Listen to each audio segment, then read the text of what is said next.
صبح صرف 3 مرتبہ یہ اللہ رب العزت کا ایک نام پڑھ لو، اللہ دولت سے نواز دے گا۔ تمام پریشانیاں، تمام مشکلات، تمام مصیبتیں فوراً دور ہو جائیں گی۔ میرے دوستو، اللہ رب العزت کی کلام برحق ہے۔ اللہ کی کلام میں کتنی طاقت ہے، یہ عمل کرنے کے بعد آپ کو خود اندازہ ہو جائے گا۔ عمل بہت آسان ہے، بہت ہی نایاب وظیفہ ہے اور آزمایا ہوا عمل ہے۔ یہ عمل کرنے سے دولت کبھی ختم نہیں ہوگی۔ میرے دوستو، میرے بھائیوں، اللہ رب العزت کی کلام بہت پاورفل ہے۔ اس عمل کو لازمی کر لینا، انشاءاللہ جولیاں اٹھا اٹھا کر دعائیں دو گے۔ یہ ایسا بابرکت عمل ہے کہ جس گھر میں یہ عمل ہوتا ہے اس گھر میں کبھی دولت ختم نہیں ہوتی، کبھی رزق کی تنگی نہیں آتی، کبھی کوئی فاقہ نہیں آتا، ہر طرف خوشیاں ہی خوشیاں ہوتی ہیں۔ بے شک اس عمل کو خود کر کے آزما لو، انشاءاللہ حیران رہ جاؤ گے۔ اور اتنا آسان عمل ہے کہ ہر انسان اسے بآسانی سے کر سکتا ہے۔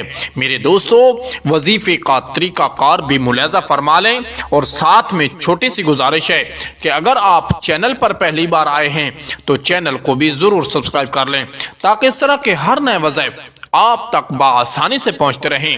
میرے دوستو، وظیفے کو اچھی طرح سمجھنا ہے، ویڈیو کو دیکھیں، وظیفے کو سمجھیں کہ عمل کس طرح بتایا جا رہا ہے۔ ایسا نہ ہو کہ تھوڑی سی ویڈیو دیکھی، تھوڑا بہت وظیفہ سمجھ آیا تو بس عمل کرنے بیٹھ گئے۔ اس طرح کام نہیں ہوتا، بلکہ اچھی طرح ویڈیو کو دیکھیں، وظیفے کو سمجھیں کہ عمل کس طرح بتایا جا رہا ہے، پھر اسی ترتیب کے ساتھ اس عمل کو کریں، انشاءاللہ آپ کا کام ہو جائے گا۔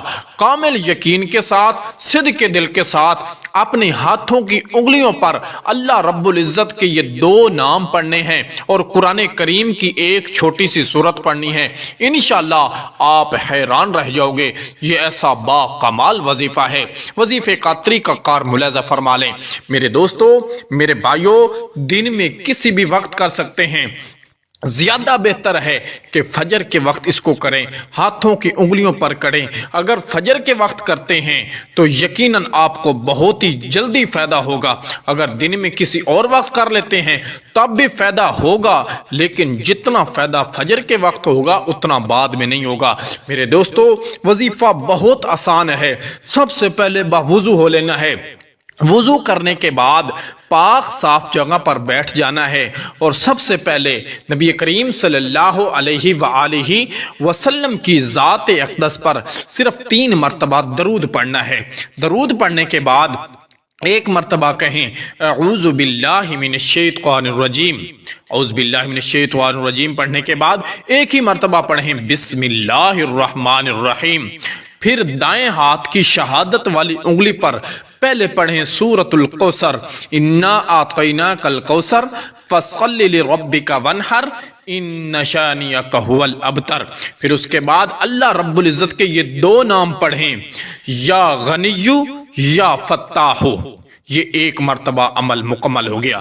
پھر اسی طرح اپنے دائیں ہاتھ کی شہادت والی انگلی کے ساتھ والی انگلی پر یہی عمل اسی طرح کریں۔ ایک مرتبہ اعوذ باللہ پڑھیں، ایک مرتبہ بسم اللہ پڑھیں، اور ایک مرتبہ سورۃ کوثر پڑھیں، اور ایک مرتبہ پڑھیں یا غنی یا فتاح۔ دوسری انگلی پر بھی ہو گیا۔ پھر اسی طرح تیسری انگلی پر دائیں ہاتھ کی شہادت والی انگلی پر بھی پڑھ لیا، ساتھ والی انگلی پر بھی پڑھ لیا۔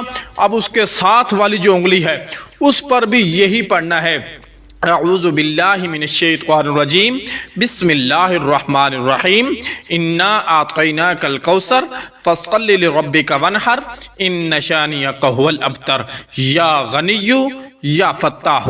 جب یہ تینوں انگلیوں پر پورا ہو جائے پھر اس کے بعد آخر میں 3 ہی مرتبہ نبی کریم صلی اللہ علیہ وآلہ وسلم کی ذات اقدس پر درود پڑھنا ہے۔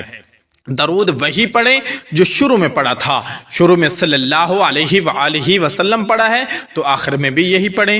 اگر شروع میں اللہم صلی علی سیدنا و مولانا محمد وبارک وسلم وصلو علیہ پڑھا ہے تو آخر میں بھی یہی درود پڑھیں. بہرحال جو شروع میں درود پڑھیں وہی آخر میں پڑھیں. اور یاد رہے دوران عمل کسی سے بات نہیں کرنی اور اپنا چہرہ قبلے کی طرف رکھیں. اور یاد رہے جو ضروری بات کہ جس مقصد کے لیے کریں گے وہی مقصد پورا ہوگا، لیکن اس مقصد کو اپنے تصور میں اپنے دل و دماغ میں رکھ کر اس عمل کو کریں گے تو انشاءاللہ فوراً آپ کا کام ہو جائے گا. اجازت عام ہے، مرد عورتیں بچے سب یہ عمل کر سکتے ہیں. دوستو اگر آپ چینل پر پہلی بار آئے ہو تو چینل کو بھی ضرور سبسکرائب کر لو تاکہ اس طرح کے ہر نئے وظائف آپ تک بآسانی سے پہنچتے رہیں.